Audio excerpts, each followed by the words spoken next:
नमस्कार दोस्तों, हम लेकर आ चुके हैं आप लोगों के लिए 20 मिनट में सुबह की 50 ताज़ा और बड़ी खबरें बताएंगे। दोस्तों, प्रधानमंत्री नरेंद्र मोदी के ऊपर भड़के राहुल गांधी, कहा देश के आरक्षण ख़त्म करके देश के संविधान को मिटाना चाहती है बीजेपी, ऐसा नहीं होने देंगे।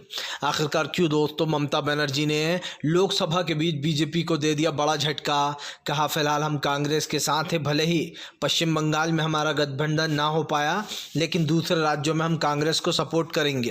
क्यों आखिरकार दोस्तों? प्रधानमंत्री नरेंद्र मोदी के ऊपर जमकर भड़के, टीवी के राम निकाल दी भड़ास, उनका ट्वीट हुआ सोशल मीडिया पे तेजी से वायरल। और कैसे दोस्तों अरविंद केजरीवाल को जेल में ही निपटाने की हो रही है कोशिश। फिर से एक बार संजय सिंह ने बीजेपी के ऊपर साधा निशाना। क्यों तेजस्वी यादव बोले डर गए हैं मोदी और शाह, तभी तो एक के बाद एक बार बार आ रहा है बिहार।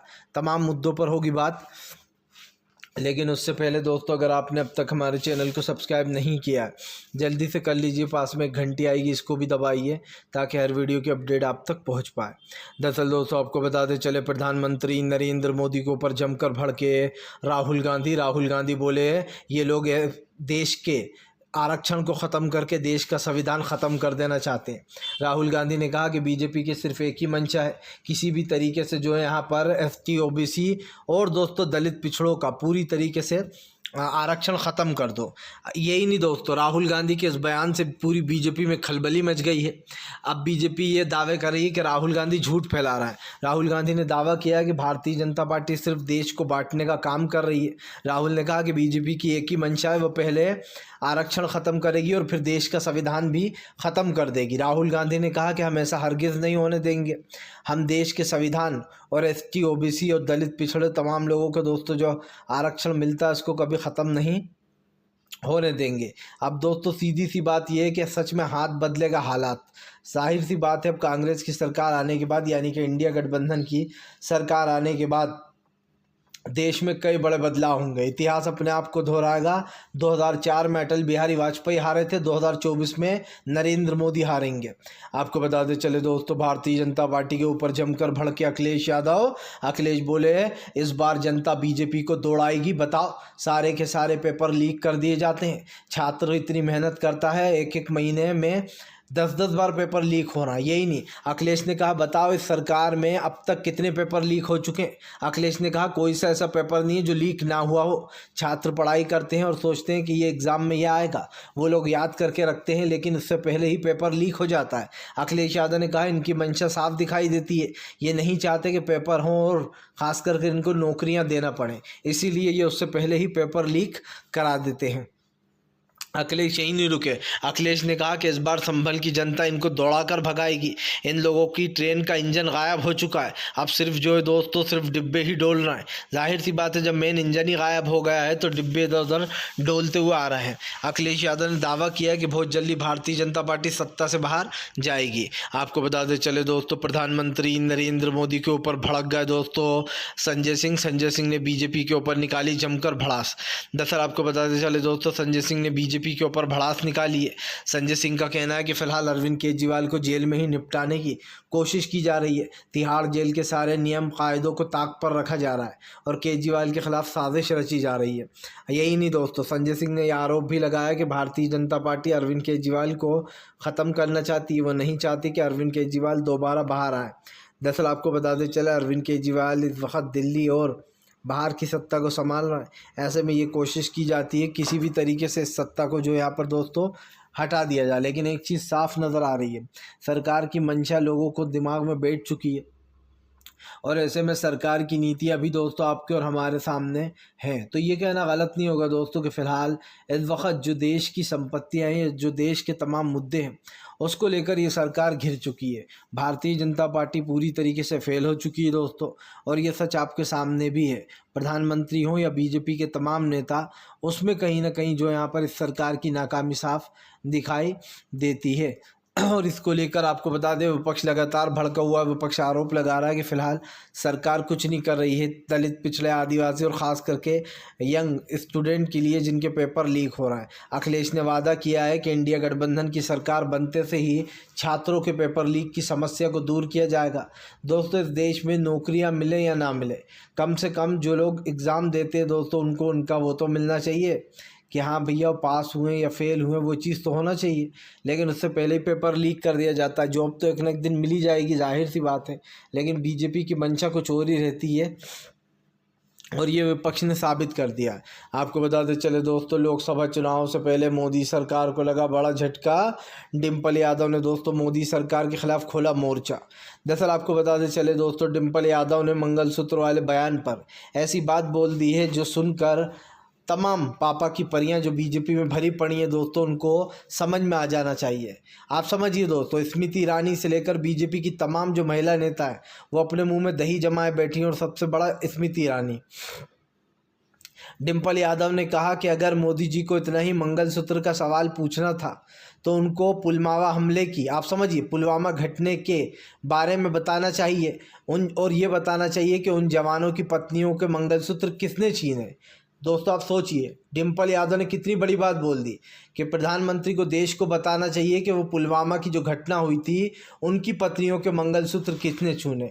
आपको याद होगा सत्यपाल मलिक ने कहा था, पूर्व गवर्नर ने, कि प्रधानमंत्री मोदी को सब कुछ पता था लेकिन उन्होंने सहायता नहीं की पुलवामा के जवानों की, इसीलिए उनकी जान गई बीजेपी की वजह से। तो अब दे नरेंद्र मोदी जवाब कि उनके मंगलसूत्र कहाँ चले गए, किसने छीने हैं। आपको याद होगा दोस्तों, जो मेघालय के पूर्व राज्यपाल हैं सत्यपाल मलिक, उन्होंने कहा था, जब मैंने नरेंद्र मोदी से कहा कि हमें इनके लिए बुलेट प्रूफ चीज़ों का इंतज़ाम करना चाहिए और इनको चीज़ों की ज़रूरत है, हथियारों की ज़रूरत है लड़ाई के लिए, लेकिन तब प्रधानमंत्री ने कहा था तुम चुप रहो, अभी कुछ मत बोलो, और उनको चुप करा दिया था। उसके बाद दोस्तों इतना बड़ा ये कांड हुआ था पुलवामा का। और यही नहीं, प्रधानमंत्री ने खुद की वजह से ये हुआ, इसके ऊपर भी वोट मांगे थे, ये आरोप भी लगे थे कि प्रधानमंत्री अब शहीद जवानों का सहारा लेकर अपनी राजनीति के लिए वोट मांग रहा है। दोस्तों प्रधानमंत्री उन इंसानों में से है कि अगर कोई मरा हुआ पड़ा है दोस्तों तो उस मुर्दे का कफन भी उतार कर ले जाएंगे कि ये भी मेरे काम आएगा। यही कारण है जो बीजेपी के ऊपर विपक्ष इतना भड़कता है। आपको बताते चले दोस्तों, ममता बनर्जी ने बीजेपी को दिया 440 वाट का झटका। ममता बनर्जी बोली, भले ही बंगाल में हमारा कांग्रेस से गठबंधन ना हो पाया हो लेकिन हम तमाम राज्यों में कांग्रेस को सपोर्ट करेंगे। आपको बता दें दोस्तों, इस चुनाव के बीच ममता बनर्जी ने भाजपा को बड़ा झटका दे दिया। भाजपा जो कह रही थी कि ये गठबंधन में अभी भी कहीं फूट है, वो चीज़ दूर हो गई है दोस्तों। क्योंकि आपको बताते चले, ऐसे में गोवा कई बड़े मायने रखता है दोस्तों। गोवा की जो सत्ता है वो किस तरफ जाएगी ये भी कई मायने रखता है, क्योंकि गोवा में बहुत सारे क्रिश्चियन हैं दोस्तों। ऐसे में आपको भी पता है कि बीजेपी की राजनीति से ज़्यादा वो लोग खुश नहीं होते हैं। लेकिन अब दोस्तों क्योंकि वहाँ पर बीजेपी की सरकार चल रही है, ऐसे में अब बड़ा झटका दे दिया है यहाँ पर, क्योंकि साफ कहा गया है कि फ़िलहाल ममता बनर्जी ने साफ कहा कि जितने भी राज्य हैं उसमें हम सपोर्ट करेंगे कांग्रेस को। सिर्फ गोवा में ही हमारी पश्चिम बंगाल में ही हमारी बात नहीं बन पाई है, बाकी दूसरे अदर राज्यों में हम कांग्रेस का सपोर्ट करेंगे। आपको याद होगा दोस्तों, ऐसे ही पंजाब के भगवत मान से भी कांग्रेस की बात नहीं बन पाई और दिल्ली में अरविंद केजरीवाल से बात बन गई, तो वो भी आम आदमी पार्टी ही की सरकार है लेकिन वहाँ पर डील नहीं हो पाई थी। तो सीधी सी बात है दोस्तों, जहाँ पर कांग्रेस को लगता है कि वो खुद ही मजबूत है और उसको भी अच्छी खासी सीटें मिलेंगी वहाँ पर, तो वो वहाँ पर खुद अकेले लड़ रही है कांग्रेस, और विपक्ष पार्टियाँ भी जो जहाँ पर मजबूत है ऐसे में। लेकिन आपको बताते चले, इसका मेन मुद्दा यही है कि फ़िलहाल अब ये चुनाव काफ़ी महत्वपूर्ण बन गया है और ये चुनाव के लेकर काफ़ी चिंता भी जताई जा रही है। अब ये भी देखना होगा हमें कि फ़िलहाल इन तमाम जो चीज़ें हुई हैं इस वाले खाली, क्योंकि तीसरे चरण का चुनाव होना, तीसरे चरण के चुनाव में पता चलेगा दोस्तों कौन किस पर भारी है। आपको बताते चले दोस्तों, प्रधानमंत्री नरेंद्र मोदी के ऊपर जमकर भड़के असदुद्दीन ओवैसी ने बीजेपी को फिर लपेटा। दरअसल आपको बताते चले, असदुद्दीन ओवैसी ने बीजेपी को जमकर लपेट लिया। ओवैसी का कहना है कि फ़िलहाल देश में नफरत फैलाई जा रही है और देश के लोगों को बांटा जाता है। यही नहीं, अखिलेश ने यह भी समर्थन किया है कि फ़िलहाल बहुत जल्दी सरकार की जो नीतियाँ है दोस्तों उस पर से सवाल उठेंगे ही। लेकिन एक चीज़ साफ है कि यहाँ की दोस्तों जो भी मंशा है या फिर जो चीज़ हो रही है उसको लेकर ये सारी बातें निकल कर सामने आएंगे। लोकसभा चुनाव से पहले एक बड़े झटके के तौर पर भी इसको देखा जा रहा है। फ़िलहाल अब देखते हैं कि आने वाले समय में क्या होने वाला है, क्योंकि अभी आज बहुत कुछ बड़े बदलाव की ज़रूरत है देश में, और इसी बड़े बदलाव के लिए दोस्तों जनता जो है वो है और तमाम लोग, चाहे वह असदुद्दीन ओवैसी हों या फिर विपक्ष हो दोस्तों, वो मोदी सरकार की आलोचना इसलिए कर रहे हैं क्योंकि उन्हें पता है कि ये सरकार सिर्फ दोस्तों देश को बांटने पर बिलीव करती है, और इसलिए अब देश की जनता भी बीजेपी के बहकावे में तो नहीं आने वाली दोस्तों। आपको बताते चले दोस्तों, राहुल गांधी के एक बयान ने बढ़ा दी आरएसएस प्रमुख मोहन भागवत की टेंशन। आरएसएस के सर्वे में बीजेपी निपट रही है दोस्तों। दरअसल आपको बताते चले दोस्तों, आरएसएस के मोहन भागवत जो है वो बड़ी चिंता में। जाहिर सी बात है दोस्तों, बजरंग दल, आरएसएस जो बीजेपी के पिट्टू माने जाते हैं, या फिर यूँ कहते हैं कि ये बीजेपी का ही हिस्सा माने जाते हैं, ये बड़े बड़े संगठन दोस्तों। अब मोहन भागवत जो है सबको वो देते फिरना सफाई के कांग्रेस झूठ, कुछ नेता जो हैं वो बिना नाम लिए वो कह रहे हैं, कुछ नेता झूठ फैला रहे हैं कि हम आरक्षण ख़त्म कर देंगे। उन्होंने कहा कि ऐसा बिल्कुल भी नहीं है, आरक्षण तब तक मिलता रहना चाहिए जब तक आरक्षण की ज़रूरत है, और हम आरक्षण के समर्थन में हैं। दरअसल दोस्तों, आरएसएस प्रमुख को इतना बुरा क्यों लग जाता है जैसे ही बीजेपी के हारने की बात आती है? इसका सिर्फ एक ही मकसद है दोस्तों कि बीजेपी और आरएसएस एक ही सिक्के के दो पहलू हैं दोस्तों। सीधी सी बात है, आरएसएस पे देश को तोड़ने के आरोप लगते हैं और वही आरोप बीजेपी पर भी हैं। तो अगर एक इंसान दोस्तों खुलेआम बीजेपी को सपोर्ट करता है और ख़ुद की जीत, क्योंकि दोस्तों जीत भले ही बीजेपी की होती हो, लेकिन इन सबको बहुत बड़ा फ़ायदा मिलता है। इन लोगों के हाथ में गुंडाई आ जाती है, इन्हें लगता है किसी को भी पीट दो, मार दो, तो हमारा जो है कुछ नहीं हो पाएगा। और इसी के साथ साथ कई चीज़ें निकल कर सामने आती हैं, लेकिन मुझे एक चीज़ साफ दिखाई दे रही है कि सरकार की नीतियाँ दोस्तों पूरी तरीके से फेल हैं। आज हमारे देश की तमाम संस्थाएं जो है मोदी सरकार के ख़िलाफ़ मोर्चे खोली हुई हैं, क्योंकि एक चीज़ साफ हो चुकी है कि अब देश की देश की जो चीज़ें हैं दोस्तों उस पर रास्ता आ जाना चाहिए। और ऐसे में अब जो है यहाँ पर उस चीज़ को मतलब फॉलो करता हुआ जाऊँगा, और फिर जो है यहाँ पर इस चीज़ को दोस्तों नोटिस किया जाएगा, क्योंकि एक चीज़ साफ व्यवस्थित की है कि सरकार की नीतियाँ नहीं बदलने वाली, लेकिन बस किसी भी तरीके से सरकार को घेरने का काम करना है दोस्तों, और फिर एक दिन में इस सरकार की पूरी तरीके से बोलती बंद करना है। आपको बताते चले दोस्तों, फिलहाल भारतीय जनता पार्टी के ऊपर जमकर भड़कते हुए नजर आए दोस्तों जो यहाँ पर कन्हैया कुमार। कन्हैया बोले देश की जनता ने तय कर लिया है और उसको किसके हाथ में सत्ता देना और किसके हाथ में नहीं। कन्हैया बोले 2 चरणों के चुनाव में साफ दिखाई दे रहा है बीजेपी के हाथ पैर फूल गए। बीजेपी को टेंशन हो रही है कि अब ये दोस्तों तीसरा चरण कौन जीत रहा है। आपको बता दें 5 चरणों में ये चुनाव होना है, ऐसे में अब तीसरे चरण का चुनाव होने वाला है। अब की बार चुनाव में काफ़ी लंबा टाइम भी लगाया गया है दोस्तों, ताकि बीजेपी अच्छे से प्रचार कर सके हार का। लेकिन जाहिर सी बात है दोस्तों, जो लोग बीजेपी को तमाम तरीके से मतलब जो बीजेपी के साथ हो रहा है दोस्तों, वो साफ दिखाई दे रहा है। और ऐसे में सरकार की जो नीतियाँ दोस्तों वो भी हमारी समझ से बाहर आ चुकी हैं। तो आप समझ सकते हैं सरकार जो है वो पूरी तरीके से फेल हो चुकी है, क्योंकि दोस्तों देश में महंगाई, गरीबी, बेरोज़गारी जैसे मुद्दों ने हवा पकड़ ली है, और हवा में सरकार की नीतियाँ पूरी तरीके से ख़राब हैं। इसी को लेकर कन्हैया कुमार ने जमकर जो है यहाँ पर इस चीज़ का सलूशन ढूंढा है। अब देखते हैं दोस्तों कि इन तमाम लोगों के बीच में क्या होता है, क्योंकि जाहिर सी बात है सरकार की नीतियाँ और हमारे देश की सत्ता को बचाना बहुत ज़रूरी है दोस्तों। आपको बताते चले दोस्तों, भारतीय जनता पार्टी के ऊपर जमकर भड़कते हुए नजर आए मल्लिकार्जुन खड़गे। खड़गे बोले बीजेपी देश को तोड़ना चाह रही है और कांग्रेस देश को जोड़ना चाहती है। दरअसल मल्लिकार्जुन खड़गे ने आरोप लगाया कि बीजेपी देश को तोड़ने का काम कर रही है, जबकि कांग्रेस देश को जोड़ना चाहती है। खड़गे ने पीएम नरेंद्र मोदी के ऊपर हमला बोलते हुए कहा कि प्रधानमंत्री नरेंद्र मोदी एक दिन बहुत पछताएंगे, उनको अपनी ही बातों पर पछतावा होगा। खड़गे ने कहा सिर्फ सत्ता में आने के लिए या फिर राजनीति के लिए देश के टुकड़े करना, देश को आपस में लड़ाना सही नहीं है। खड़गे ने कहा कि 2014 के बाद से जब से बीजेपी आई है वो देश को हिंदू और मुसलमान 2 हिस्सों में बांटने में लगी हुई है। मल्लिकार्जुन खड़गे ने कहा कि इससे सिर्फ देश का नुकसान ही हो रहा है। और जाहिर सी बात है दोस्तों, आपने कौन सा ऐसा बड़ा देश देखा है जहाँ पर इस तरीके की चीज़ें करवाई जाती हैं और फिर उससे देश का विकास हो? मैंने तो कहीं नहीं देखा दोस्तों। बल्कि ऐसे इस तरीके की चीज़ें करवाने का मतलब आप समझिए दोस्तों, देश के बीच में फूट डालना है, देश के लोगों को आपस में लड़वाना है। ये बात हम बार बार कहते रहेंगे दोस्तों, क्योंकि अभी जो हमें दिखाई दे रहा है, जो देश की हालत हुई है, उसकी जिम्मेदार कहीं ना कहीं मोदी सरकार है। और इस सरकार को जनता का जवाब देना पड़ेगा, क्योंकि जनता ही जनार्दन होती है दोस्तों। और जनता ने तय कर लिया है कि अब तो इस सरकार का टाटा बाय बाय करना ही पड़ेगा। और उस वक़्त दोस्तों देश की जनता एकजुट होएगी, क्योंकि जब बहुत सारी चीज़ें ऐसी हो जाएं जो देश के लिए कहीं ना कहीं ख़तरनाक है दोस्तों, तो वो चीज़ जो है दोस्तों करना नहीं चाहिए।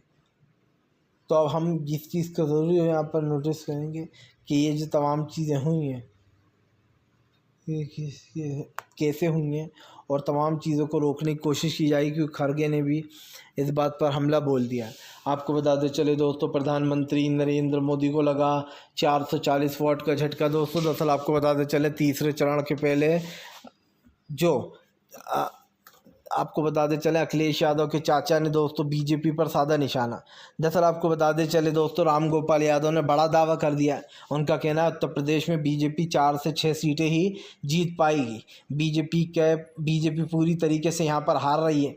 राम गोपाल यादव ने दावा किया है कि भारतीय जनता पार्टी यूपी में 4 से 6 सीटें, जिससे ज़्यादा नहीं जीत पाएगी। उन्होंने कहा कि जनता का भरोसा नरेंद्र मोदी ने तोड़ा है। जाहिर सी बात है दोस्तों, यूपी में सबसे कम वोटिंग क्यों हो रही है आप समझिए। अगर मोदी मैजिक होता तो वोट छप्पड़ फाड़ मिलना चाहिए थे, लेकिन यहाँ तो उल्टा हो रहा है दोस्तों।